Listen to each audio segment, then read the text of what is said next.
주님의 예배 앞에 나오신 여러분을 주님의 이름으로 축복합니다.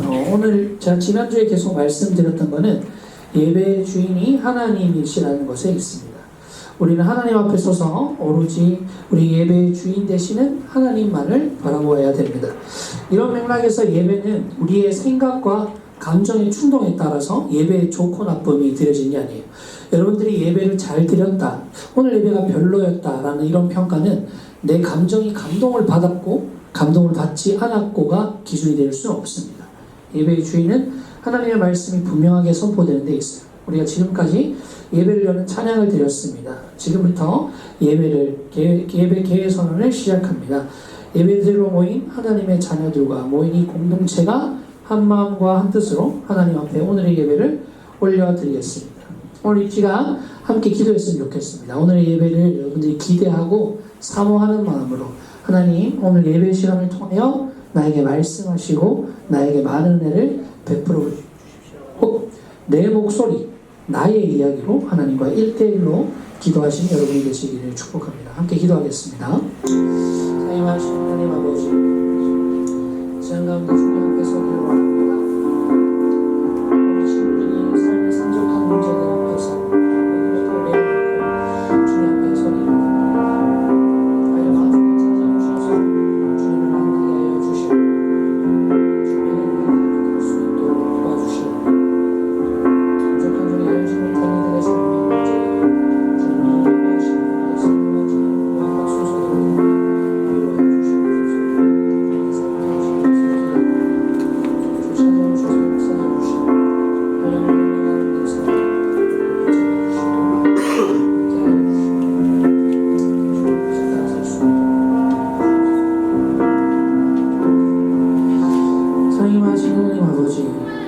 오늘 이 시간 주님께 예배드리러 나온 이 모든 고등부 친구들 가운데 주님께서 찾아오셔서 만나주시고 이들 마음속에 쌓여있는 수많은 문제들과 부족한 종과 사람이 알지 못하는 이들 마음속에 있는 많은 문제들이 오늘 선포되는 말씀과 고백되어지는 찬양과 예배의 각 순서를 통하여 회복될 수 있도록 주님께서 역사하여 주시옵소서. 삶에 쌓인 모든 문제들을 뛰어넘는 하나님의 한없는 사랑과 은혜를 맛볼 때에 이곳에 있는 우리 친구들이 세상과는 다른 멋진 모습으로 성장할 수 있도록 역사하여 주시고 그 역사하심을 통하여 빛이 없는 곳에 빛이 되고 맛을 잃어버린 곳에 소금이 되는 이곳에 있는 모든 고등부 친구들이 될 수 있도록 주님께서 인도하여 주시옵소서. 오늘의 예배의 모든 것들을 주님께 드립니다. 주님 홀로 영광받아 주시옵소서. 이 모든 말씀 살아계신 예수 그리스도를 기도드렸습니다. 아멘. 자, 이 시간은 우리가 함께 같은 신앙을 고백하는 사도신경을 고백하겠습니다. 사도신경은 그저 주문을 외우는 것이 아니라 이 구절 한 구절 한 구절에 내용이 담겨 있어요. 그 내용이 어떤 것인지를 한번 생각해 보시고 저희가 2월달에 사도신경 내용 하나하나가 정말 어떤 의미인지를 다 뜯어보는 시간을 가질 거거든요. 일단은 우리가 어떠한 내용을 가지고 있는지 잘 생각하고 집중해서 한 글자 한 글자에 집중해서 함께 고백했으면 좋겠습니다. 사도신경 함께 고백하겠습니다. 전능하사 천지를 만드신 하나님 아버지를 내가 믿사오며 그 외아들 우리 주 예수 그리스도를 믿사오니 이는 성령으로 잉태하사 동정녀 마리아에게 나시고 본디오 빌라도에게 고난을 받으사 십자가에 못 박혀 죽으시고 장사한 지 사흘 만에 죽은 자 가운데서 다시 살아나시며 하늘에 오르사 전능하신 하나님 우편에 앉아 계시다가 저리로서 산자와 죽은 자를 심판하러 오시리라. 성령을 믿사오며 거룩한 공예와 성도가 서로 교통하는 것과 죄를 사하여 주시는 것과 몸이 다시 사는 것과 영원히 사는 것을 믿사옵나이다. 아멘. 이 시간 우리가 함께 고백했던 하나님의 은혜를 찬양을 통하여 함께 영광 올려드렸으면 좋겠습니다. 함께 찬양하시겠습니다.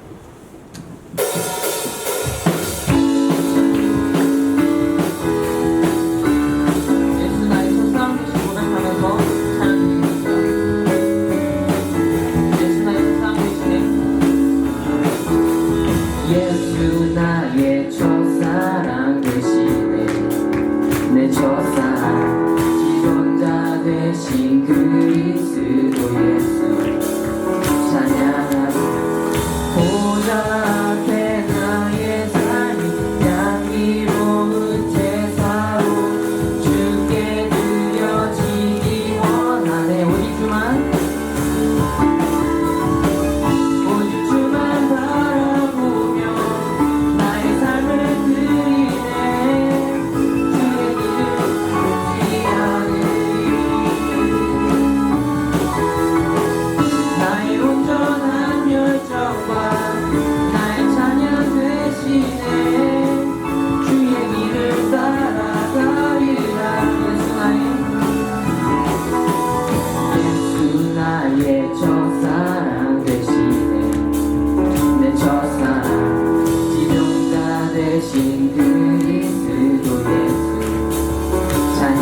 보답해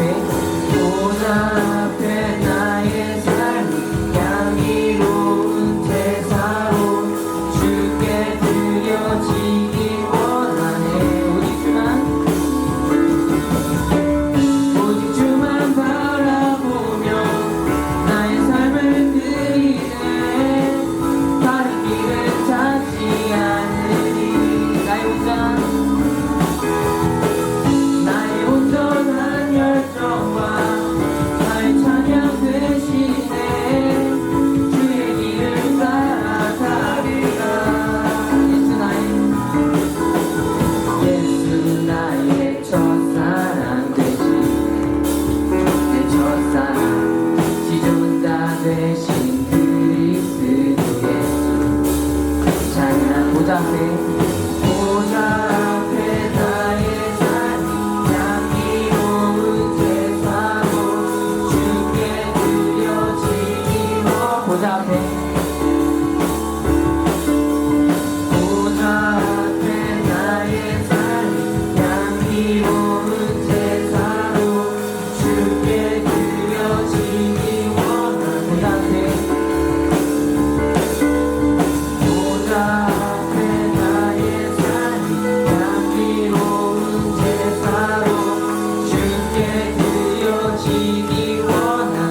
나의 예수님 사랑합니다. 아주 많이요 사랑합니다. 나의 예수님 사랑합니다. 그것뿐이 사랑합니다.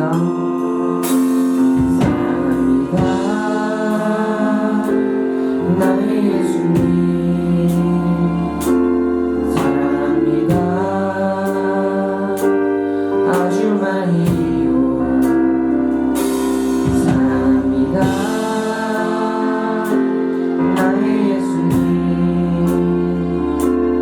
사랑합니다. 그것뿐이 사랑합니다.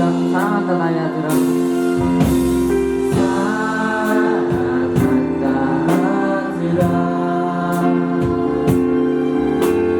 내가 너를 잘 아노라. 사랑한다 내 딸아. 내게 축복 더하는 사랑합니다.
이곳에서 예배 내가 걸어갈 때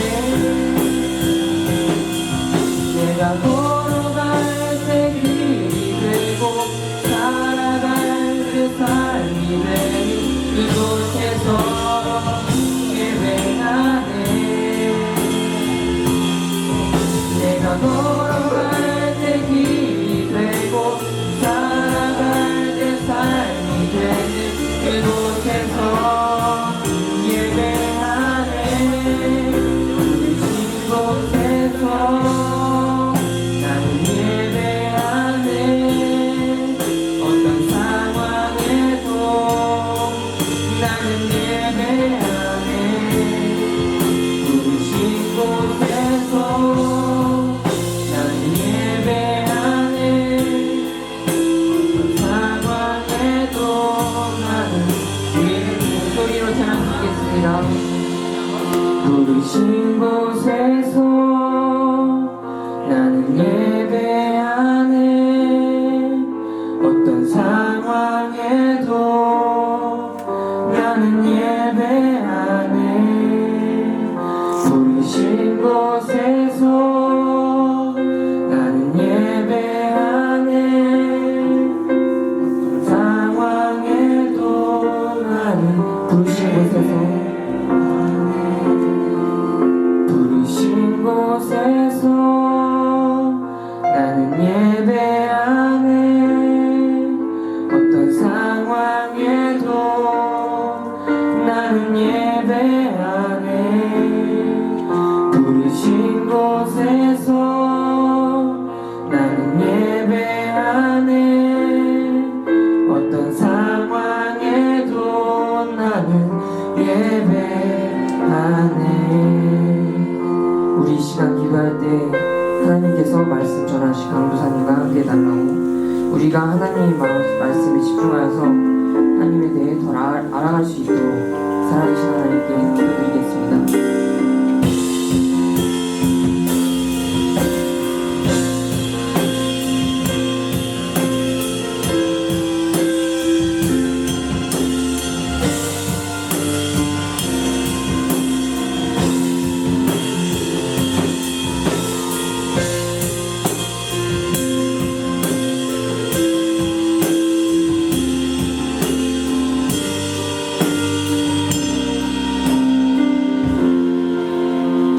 네, 지금 대표 기도 시간입니다. 한 친구가 우리 전체를 대표해서 기도를 합니다. 한 사람의 기도가 아니라 우리 고등부 전체의 기도니 한 사람의 기도가 한다고 생각하고 그냥 가만히 있는 게 아니라 이 친구의 기도에 주목하고 우리 모두의 고백이 될 수 있도록 속으로 그 기도문을 기억하고 아멘이라고 화답하며 함께 기도했으면 좋겠습니다. 기도하시겠습니다. 사랑하는 하나님, 오늘도 좋은 날 주셔서 감사합니다. 우리를 사랑하셔서 거룩하신 하나님을 예배하게 허락하여 주셔서 감사합니다.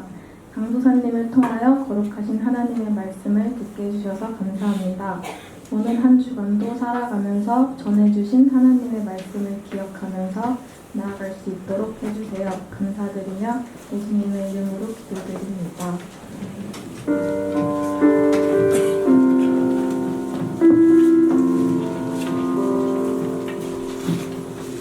네, 이 시간은 헌금하는 시간입니다. 헌금은 우리의 믿음을 담아서 하나님께 작은 것들을 내어 드리는 겁니다.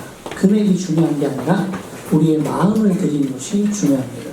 우리의 신앙과 하나님이 나의 삶의 주인이고 나를 돌보시는 분이라는 것을 실제적으로 표현하는 겁니다. 내가 하나님을 나의 삶의 주인이라고 생각하고 나의 모든 것을 주님이 주셨다고 생각하는데 헌금을 드리는 게 불편해요. 그러면 나의 신앙과 나의 마음을 돌이켜야 되는 겁니다. 우리가 사랑하는 친구와 사랑하는 연인들과 연애하고 있는 사람들에게 밥을 사주는 것이 아깝지 않듯 우리가 하나님께 마땅히 드려야 될 것들이 아깝지 않은 것이 우리가 하나님을 사랑한다는 진실한 고백입니다. 이제 우리 함께 헌금하겠습니다.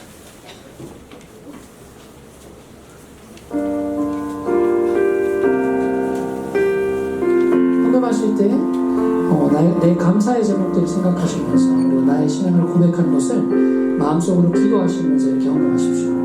그냥 이렇게 가지고 온 헌물을 툭 던져 넣는 것이 아니라 내 마음을 드린다는 생각으로 헌금 헌금 봉투를 놓고 나서도 기도하십시오. 하나님, 제 한 주를 돌보시고 저의 한 주의 삶을 지켜주신 하나님께 감사드립니다.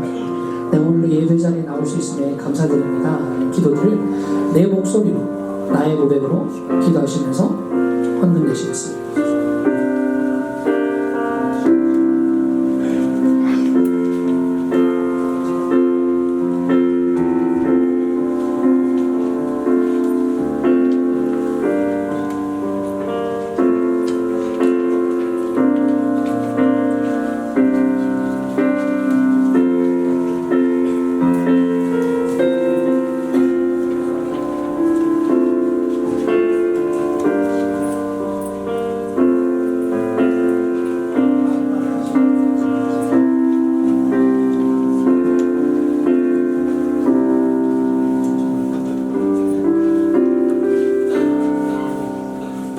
자, 우리가 헌금을 다 거뒀습니다. 모두 다 자리에서 일어서시고요. 자, 우리가 이 헌금을 그냥 내는 것이 아니라 하나님께 올려드린다는 것을 신앙 고백으로 하겠습니다. 손을 이렇게 딱 펼쳐주세요. 그리고 우리가 나의 모습, 나의 소유, 후련만 고백하면서 이 제물이 정말 하나님 앞에 드려지는 향기로운 제물이 되길 바란다는 마음으로 함께 찬양하며 나아가겠습니다. 나의 생명을 드리니 나의 생명을 드리니 주 영광 위하여 사용하옵소서. 내가 사는 날 동안에 주를 찬양하며 기쁨의 제물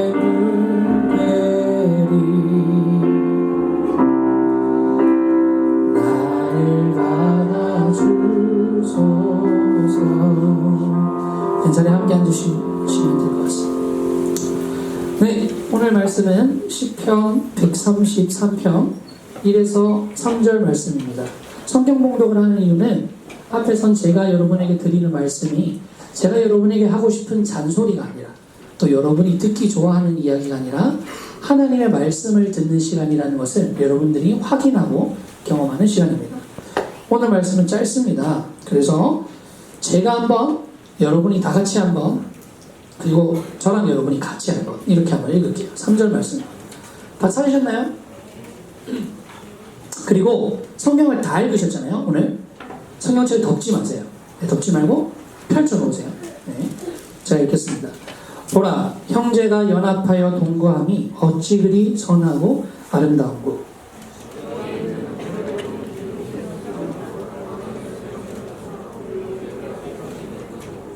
헐몬에 있으리, 다시 읽겠습니다. 시작.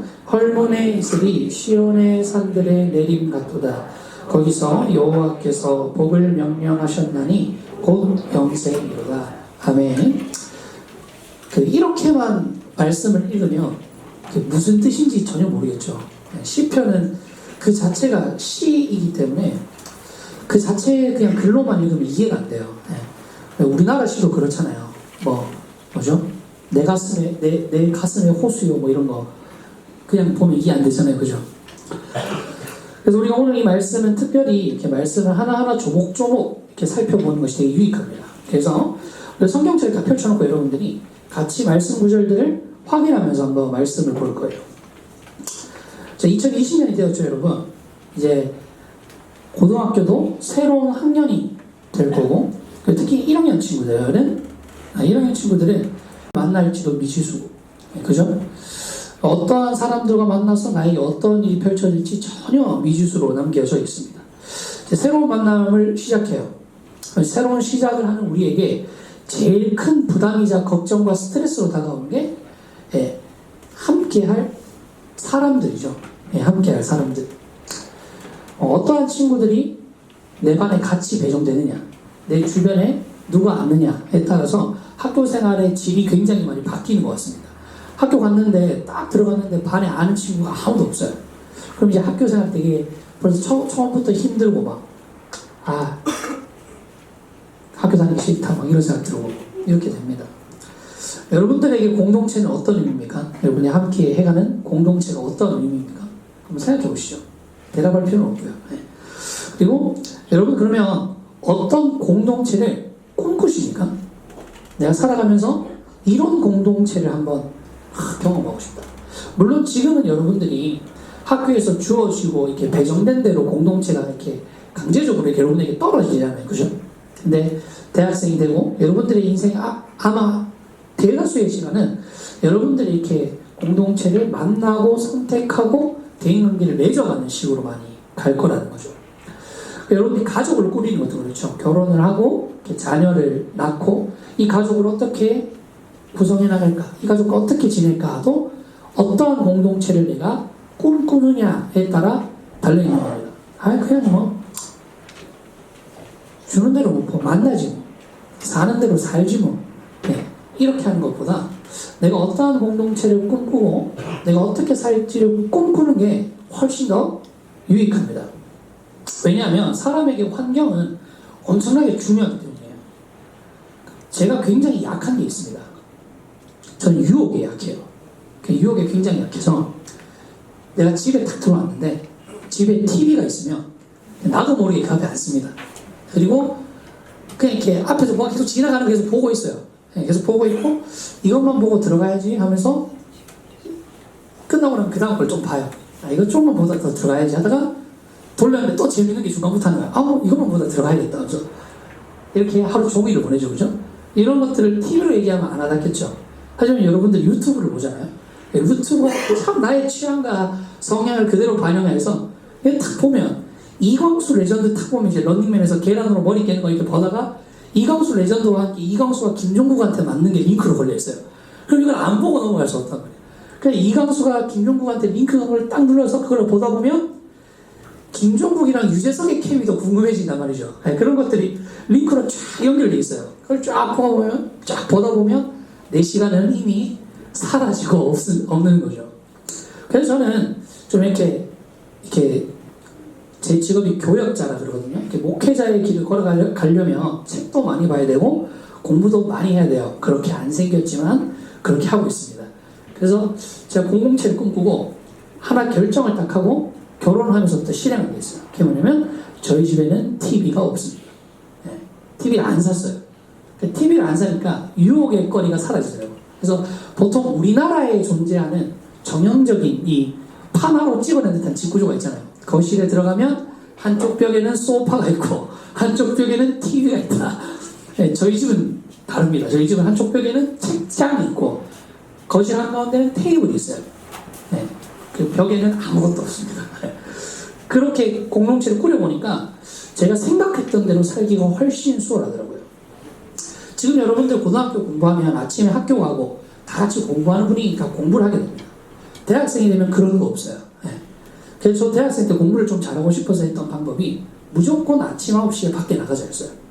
집에 있으면 안 하니까.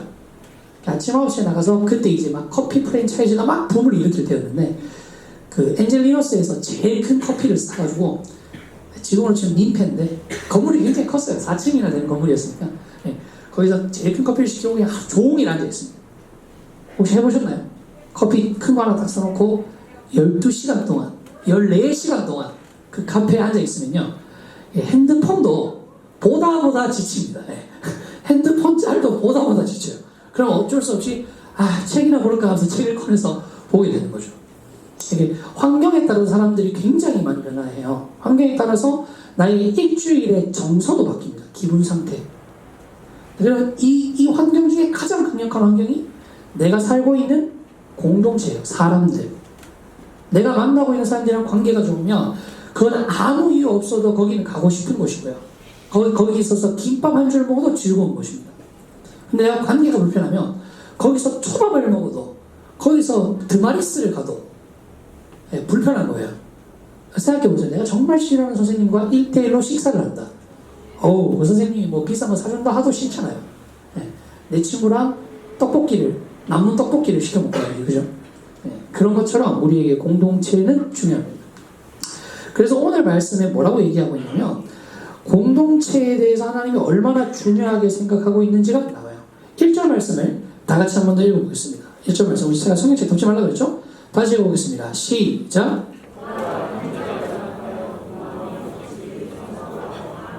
네, 여기서 하나님은 형제의 연합이 선하고 아름답다라고 표현해요. 그래서 형제라는 단어가 뭐냐면 저는 여자기 때문에 해당 사항이 없네요가 아니겠죠, 그죠? 여기서 형제라는 것은 그냥 혈족의 형제를 말하는 것이 아니라 함께 예배드리는 구성원입니다. 성경에서 말하고 있는 모든 형제자매라는 표현은요, 외국의 힙합하는 사람들이 브라더 하는 것처럼 아무나 이렇게 마음 있는 사람한테 브라더 하는 게 아니라 함께 예배드리는 공동체, 같은 신앙 고백을 가지고 있는 사람들을 형제라고 합니다.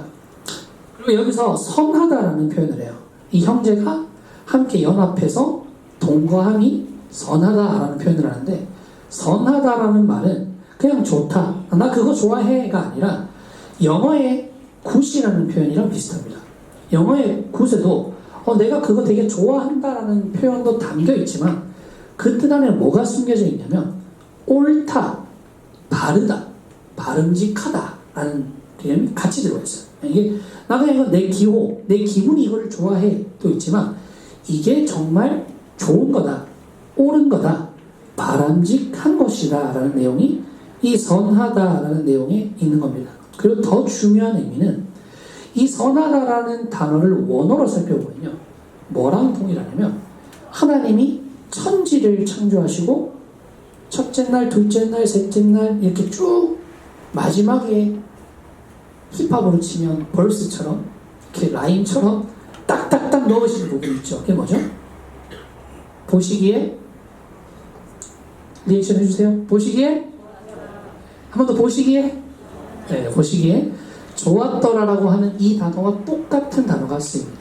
이 단어가 토브예요. 토브. 그러니까 하나님이 이 세상을 보시고 이 세상을 하나님이 다 지으시고 참 아름다웠더라라고 하는 표현이랑 형제가 같이 동거할 때 보시면서 좋았더라라는 표현이 똑같다라는 겁니다. 하나님이 형제가 연합하여 동거함을 그만큼 기뻐하고 있다는 거예요.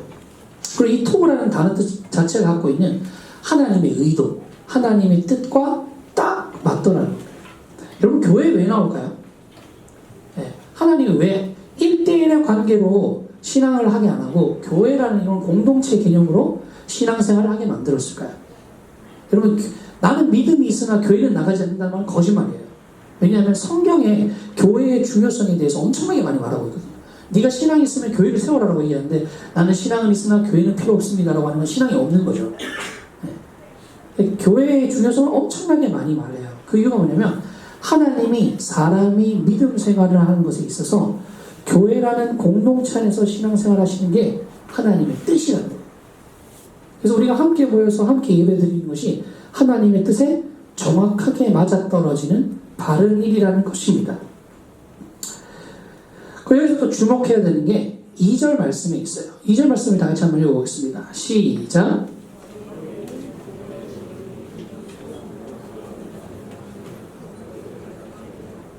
네, 이 말씀만 들으면 되게 찝찝할 것 같아요. 네, 기름을 이렇게 끼얹는 거니까 좋아할 사람이 아무도 없을 것 같죠, 그죠? 네, 여기다 썼던 기름, 보배로운 기름이라는 것에도 역시 의미가 있습니다. 네, 이 머리의 기름은요, 아무나, 당시 사회에서는 아무나 바를 수 없는 기름이었어요. 네, 사회적으로 굉장히 탑급의 베개 발라줬거든요. 그 이유가 뭐냐면 이때 사용했던 기름을 관유라고 하는데 올리브유 알죠? 올리브유. 예, 올리브유 중에서도 최상급 올리브유였어요.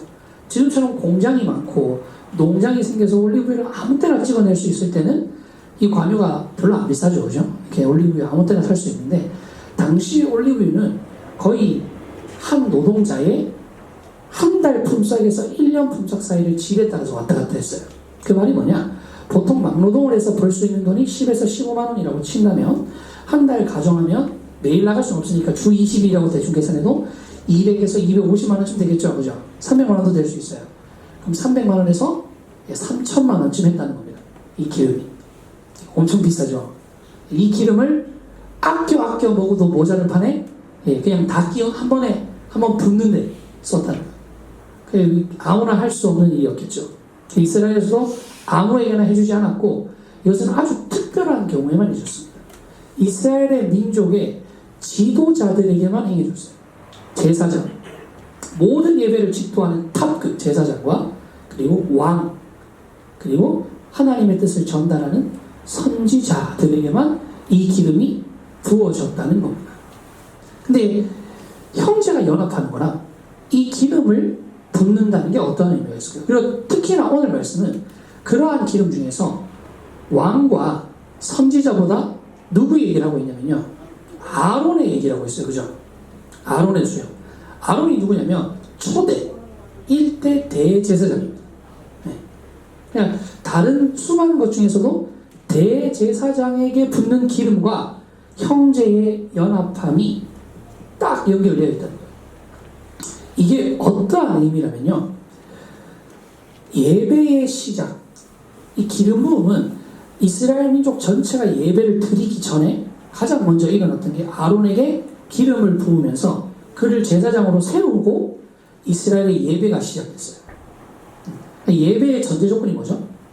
아론에게 행한 기름 부음인 거예요. 제사장이 이스라엘 예배를 드릴 거잖아요. 그죠? 그래서 아론에게 기름을 붓고 이 기점을 통해서 이스라엘의 예배가 시작됩니다. 이 말이 뭐냐면 형제의 연합함이 예배의 시작이라는 겁니다. 네.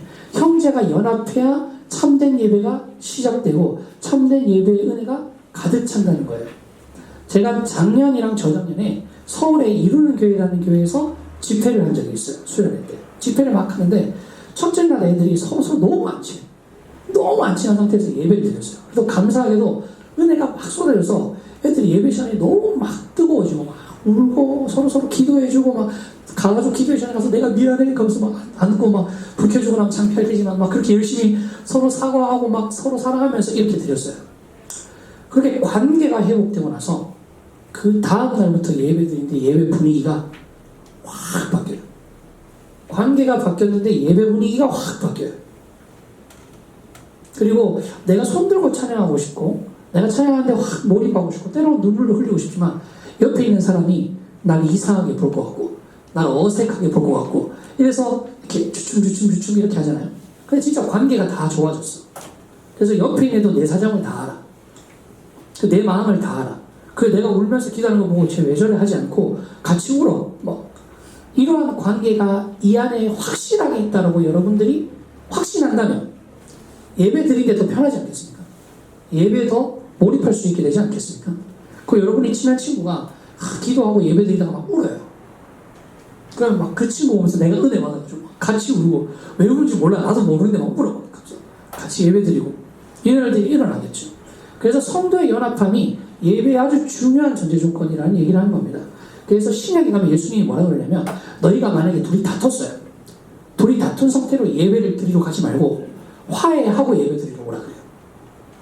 화해하고 예배 드리러 오라 할 정도로 관계는 엄청나게 중요하다는 겁니다. 성도의 연합함이 엄청나게 중요하다는 겁니다.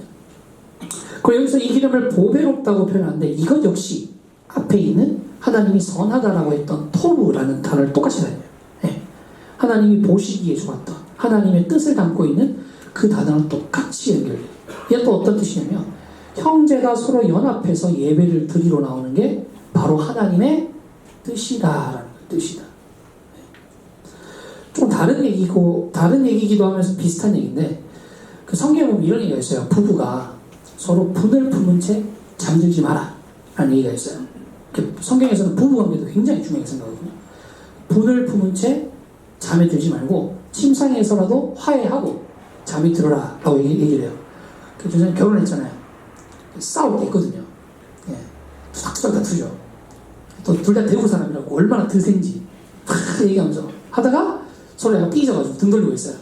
그러면 둘 중에 한 명이 말씀 때문에 참아요. 말씀 때문에 내가 네 때문에 사과하는 건 아니고 내가 하나님 때문에 사과한다 하면서 사과를 하면 정말 신기한 게 둘 사이가 화해가 됩니다.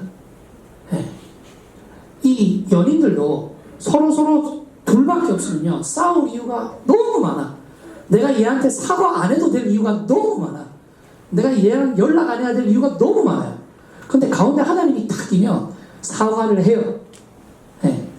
그리고 서로 용서를 구하고요 훨씬 더 이 관계의 끈끈함이 오래가요. 세상이 얘기하죠. 사랑의 유통기한이 3년이라고요. 저는 그 말이 절대로 동의하지 않습니다. 그 말에. 왜냐하면 전사님이 연애만 8년 했거든. 아니야. 지금도 많이 사랑합니다. 예. 그래도 돼요. 예. 하나님만 가운데 있으면 어떠한 관계든 회복할 수 있어요. 예. 여러분들이 그런 것들을 소망했으면 좋겠습니다. 3절 말씀 다 같이 한번 읽어볼게요. 3절 말씀 시작.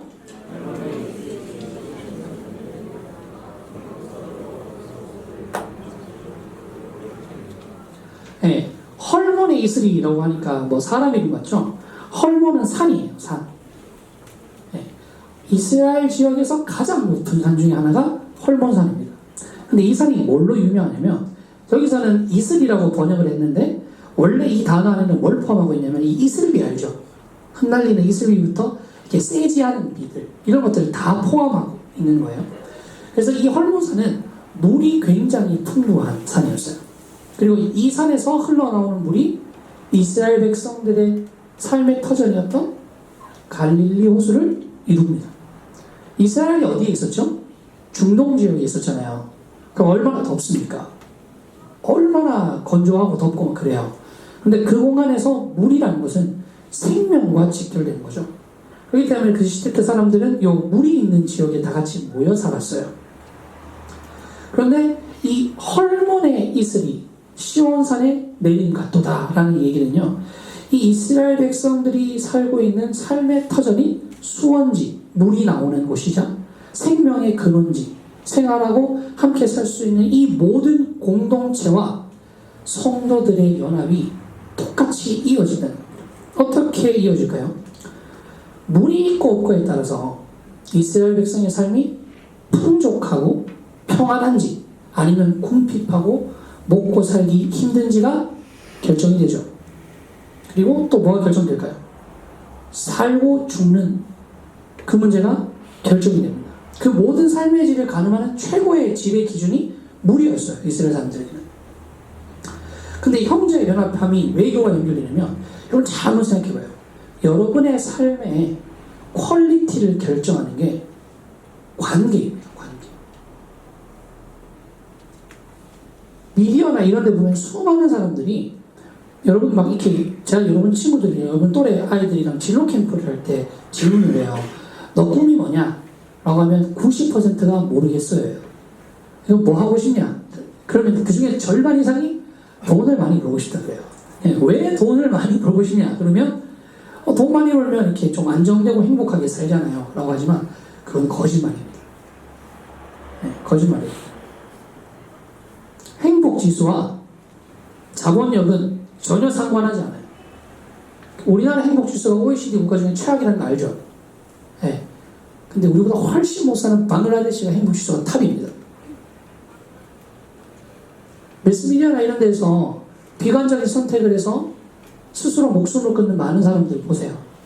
정말 재산적인 이유 때문에 그게 너무 힘들어서 이렇게 극단적인 선택을 하시는 분도 있지만 그런 것들 우리가 평생 살면서 정말 현실적으로 한 번도 지어보지 못할 만한 재물을 갖고 있고 명예를 갖고 있는 사람들이 극단적인 선택을 해요. 그걸 계속 보잖아요. 계속 보면서 그 허황된 꿈을 계속 보고 있는 이유가 뭘까요? 그걸 질문하고 싶어요. 그렇게 돈 많고 평생 만져보지도 못할 돈을 갖고 있는 사람들이 계속 극단적인 선택을 하잖아요. 그러면 행복이 거기에 없다는 걸 너무 우리가 잘 알 수 있지 않나요? 네, 행복이 거기에 없습니다, 여러분. 여러분들이 지금 학교 생활을 하는 거라든지 공동체 생활을 한다든지 일상생활을 할 때 내가 여기 가고 싶고 오늘은 기분이 너무 좋고 오늘은 하루 행복했고가 관계에 있지 않나요? 잘 생각해보세요. 사람과 사람 사이에 관계에 있지 않나요? 삶의 질, 삶의 퀄리티를 결정하는 가장 중요한 게 관계, 공동체와의 관계에 있다는 겁니다.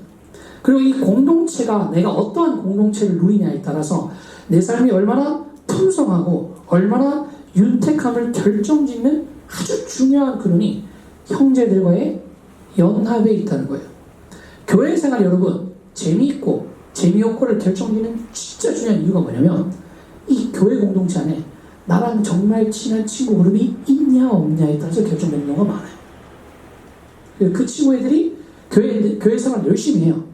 열심히 하는 애들 사이가 내 친구 애들이야. 그럼 나도 자연스럽게 교회 생활을 하게 돼요. 그럼 또 걔들은 끼리끼리 노냐? 그렇지 않아요. 그럴 수 없게 선생님들과 교육자분들께서 얘들아 그래서 이런 얘기를 하기 때문에 마음만 있으면 여러분들이 공동체를 교회 안에서 만들 수 있다는 겁니다. 굉장히 중요한 거예요. 그리고 여기서 또 중요한 게 있습니다. 3절 말씀, 아까 읽었던 말씀에서 뒷부분에 해당되는 것이 하나님이 성도의 연합에 대해서 얘기를 하는데 거기서 여호와께서 복을 명령하셨나니 곧 영생이로다 라는 얘기예요. 여기서 핵심 포인트가 뭐냐면 명령하시는 분이 누구죠? 하나님이에요. 하나님. 이 말이 뭐냐면 복을 줄 건데 그 복이 영생인데 그 복에 내가 그 복을 줄 거야 너희들에게 확실하게 줄 거고 이 공동체의 관계를 너희가 맺도록 내가 명령할 거야 하는 거는 하나님이 그 일을 하신다는 거예요. 성경에서 하나님이 명령하시는 거는요 나는 너희한테 명령했다 너희가 알아서 해가 아닙니다. 하나님은 꼭 명령하세요. 그리고 그 명령을 이루십니다. 스스로. 우리가 할 수 없을 것 같으면 하나님이 친히 이루세요. 그 결정적인 증거로 등장한 게 예수님입니다. 예수님이 하나님이 명령하신 것을 우리가 못하니까 하나님께서 대신 친히 이루신 그 결과물이거든요. 뭔가 이렇게 얘기하니까 뭔 말이지 싶죠? 궁금하면 저기 오면 됩니다. 저기 오면 다 가르쳐줘요. 이게 뭔 말인지. 정말 여러분들이 신앙생활 하면서 궁금했던 거, 이건 말도 안 된다 했던 게 말이 안 됐던 게 아니라 내가 몰라서 그랬던 거였구나 하는 걸 다 알아갈 수 있는 귀한 시간입니다. 연합이 있는 곳에 하나님께서 복을 주신다고 약속하세요. 여러분 이 복은요 물질적인 축복을 얘기하는 게 아닙니다. 성경에서 나오는 모든 복은요 대체적으로 나오는 모든 복의 용례는 물질적인 풍요 여러분들의 삶에서 어려움이 안 생기는 평안을 얘기하는 게 아닙니다. 그런 것들은 대체적으로 미신적이고 기복적인 신앙에서 비롯되는 거예요. 성경에서 말하고 있는 복은 영생입니다. 영생이 뭐냐면요. 이 영생의 이름도 잘 알아야 돼요. 영생이 그냥 무슨 이렇게 사후세계 얘기처럼 죽어서 가가지고 이제 안 죽고 영원히 사는 그 시간만을 얘기하는 게 아닙니다. 여러분 지옥도 사람이 죽어서 죄를 지은 상태에서 그리스도를 영접하지 않으면 자기 죄 때문에 지옥에 가요. 포인트가 뭔지 알아요? 하나님이 예수님 안 믿어서 지옥에 보내는 게 아니라 내 죄 때문에 지옥에 간다고요. 모든 사람은 자기 죄 때문에 지옥을 가는데 예수님을 영접한 사람은 예수님이 그를 대신해서 값을 지불하셨어요. 죄의 값을 생명으로. 그래서 구원을 받는데요. 그래서 사람이 죄가 있는 상태에서 지옥에 가면 그 상태로 죽어요? 안 죽어요? 안 죽어요. 지옥에서도 영원히 살아요. 그러니까 천국에서 영원히 살잖아요. 영생은 단순히 영원히 사는 게 아닙니다. 영생은 어떠한 상태로 어떠한 신분으로 사느냐가 중요한 거예요. 영생은 하나님의 자녀됨이에요. 네. 미사역구가 아니에요 여러분. 진짜 온 우주를 만들고 온 세상을 조성하신 절대자가 나의 아버지가 되고 나는 그의 자녀가 된다는 겁니다. 이게 영생의 복이에요. 영생의 복. 여러분 이런 비유만 딱 돼도 이렇게 확 와닿을 거예요. 여러분 삼성 회장이 여러분의 아버지라면 세상에 무서운 게 별로 없겠죠. 그죠?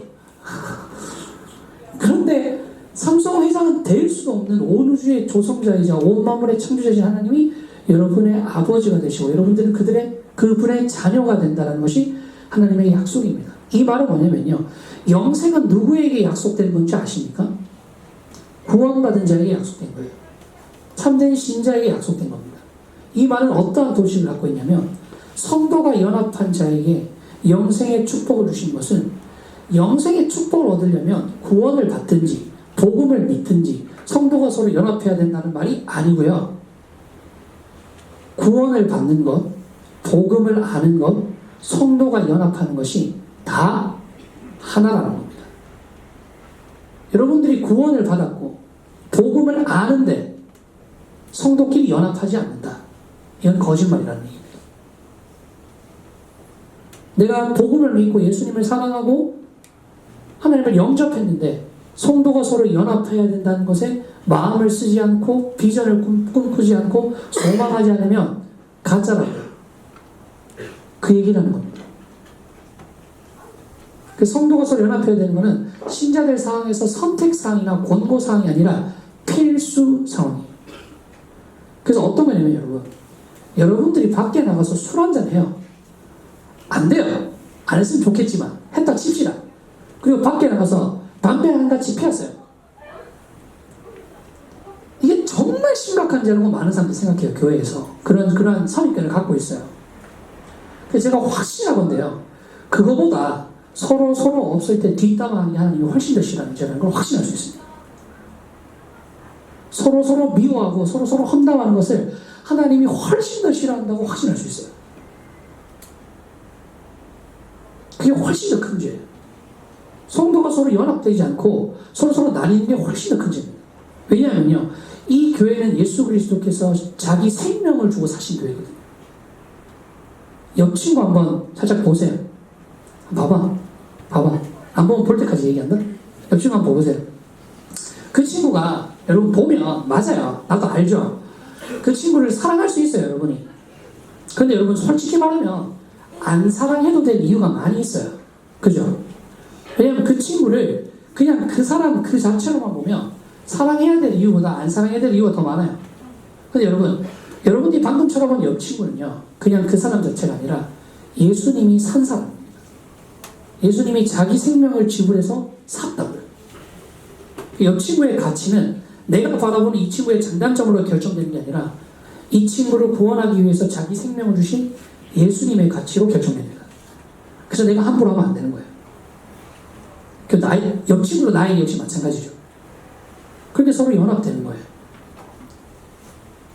되게 중요한 메시지 하나만 딱 더 드리면, 여러분, 사랑하지 않으면요, 사랑하지 않아도 될 이유를 대요. 야, 네가 좀 먼저 사랑하고 네가 좀 참고 네가 좀 해라. 그러면 전도사님, 강도사님, 얘는 이런 부분이 있는 게 나한테 너무 안 맞아서 너무 힘들고요. 이런 게 너무 싫고요. 이런 얘기를 한단 말이에요. 근데 여러분, 사랑하려고 결단하면요, 이유가 필요 없어요. 방법을 찾습니다.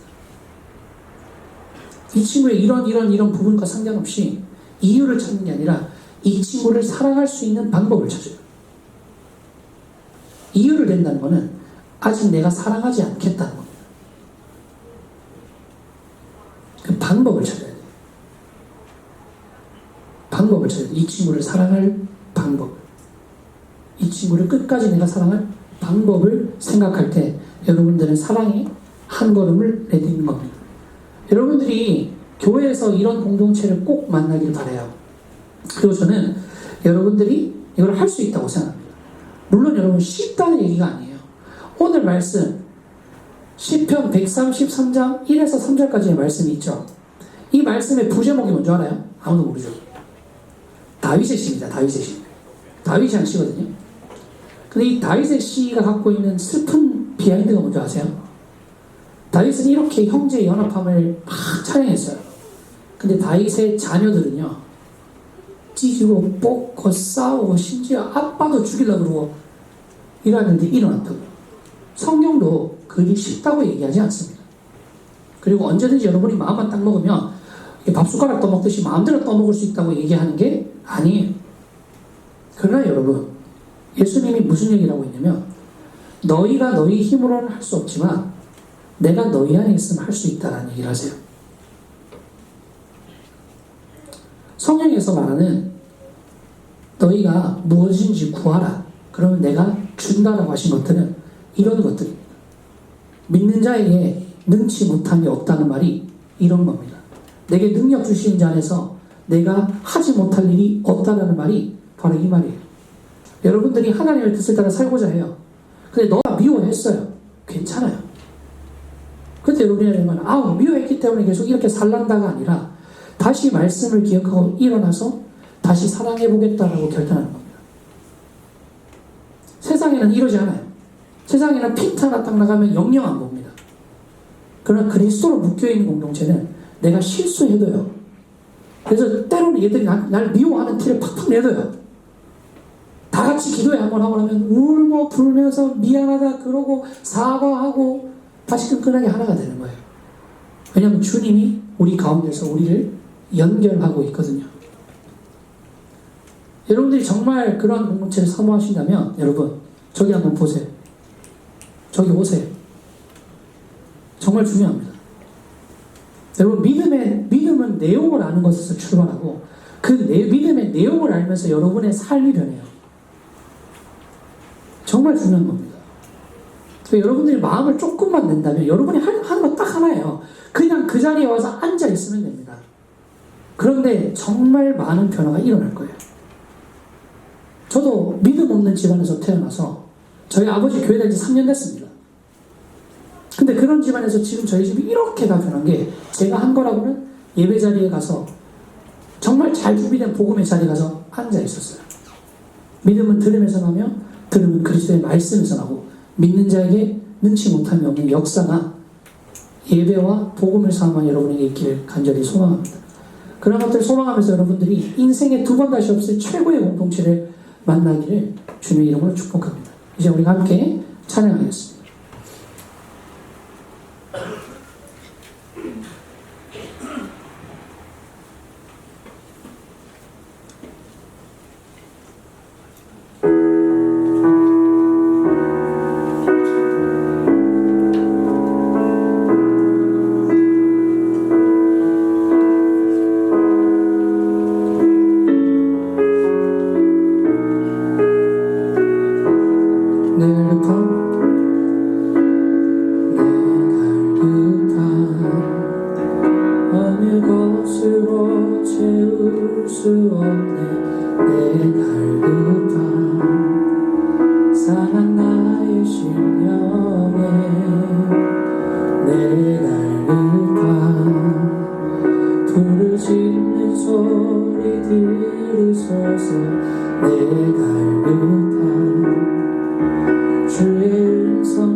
생수의 근원 되신 주께 내게로 나오라.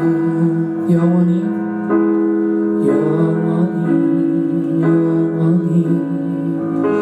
목마름 전혀 없으리. 내게로 나오라. 가까이 생명의 근원 되신 주께. 저녁에 기도합시다. 여러분들의 삶에서 어떠한 목마름이 있는지, 여러분의 삶에서 얼마나 쉽지 않은 것들이 있는지 앞에선 저는 잘 알지 못합니다. 그러나 하나님은 다 알고 계시고 여러분의 인생을 결정짓고 여러분의 삶의 풍요를 결정질 하나님의 사랑과 그 사랑으로 살아가는 공동체를 여러분에게 주시기를 소망하십니다. 하나님의 소망이 있다면 여러분에게 가장 귀한 것들을 주시는 거예요. 그러나 여러분들이 이것을 받고자 하는 마음의 문을 열지 않고 내가 받고자 하는 그 의지를 갖고 있지 않는다면 받을 수 없어요. 하나님의 인격적이신 분이기 때문에 여러분의 입을 강제로 벌리시고 쑤셔넣지 않으십니다. 모든 것들 준비되어 있어요. 와서 앉아 있으시면서, 와서 소망하시면서, 와서 들으시면서, 와서 체험하십시오. 이제 우리의 마음의 결단을 가지고 주여, 내가 이 시간 2020년 한 해를 돌아보며 복음 안에 살기를 소원하고 그 복음 안에서 주님을 만날 때에 내 인생에 다시 없을 최고의 공동체를 나에게 주실 것임을 믿음으로 기대하고 소망하며 나갔으면 좋겠습니다. 이제 함께 기도합시다. 기도하겠습니다. 사랑의 하나님, 이제 가운데 함께하여 주시옵소서. 그리스도의 복음을 사모하고 인생에서 다시 없을 공동체를 만나기를 소망하는 이곳에 모인 주님의 자녀들에게 주께서 역사하시고 한량한 은혜와 한량한 그 역사로 우리에게 마음을 만져주시고 그리스도의 몸을 만나게 하시고 이 세상에서 자신의 마음을 터놓을 수 있는 유일한 공동체, 그리고 변하지 않고 우리 함께 살아갈 수 있는 유일한 공동체를 만나는 역사로 허락하여 주시옵소서.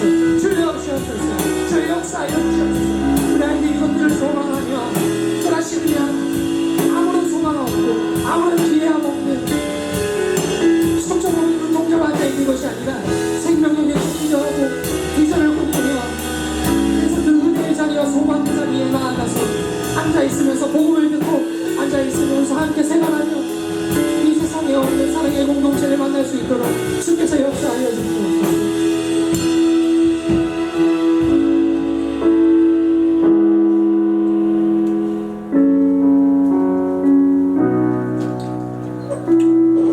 사랑하신 하나님 아버지, 주님께서는 이 땅 가운데 그리스도를 보내주셔서 우리를 구원하셨고, 그 구원하신 신자들이 모여서 서로서로 자기 것을 주장하지 않고 서로서로 예수 그리스도의 사랑을 닮아 자기 자신을 내어주는 사랑을 하는 참된 공동체를 이 땅 가운데 만들었습니다.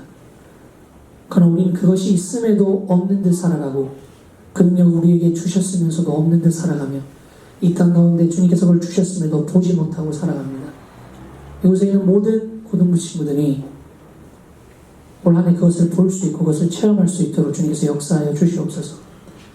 이들이 복음이 선포되는 자리에 앉아서 예수 그리스도를 만나게 하여 주시고, 그래서 예수 그리스도의 사랑을 만날 때에 그 사랑으로 이루어진 하나된 공동체, 이 땅에 이미 임한 하나님 나라를 체험하게 하시고, 그래서 이 세상에 두 번 다시 없을 공동체 안에서 평생을 사랑받고 사랑하면서 살아갈 수 있도록 주님께서 역사해 주시옵소서.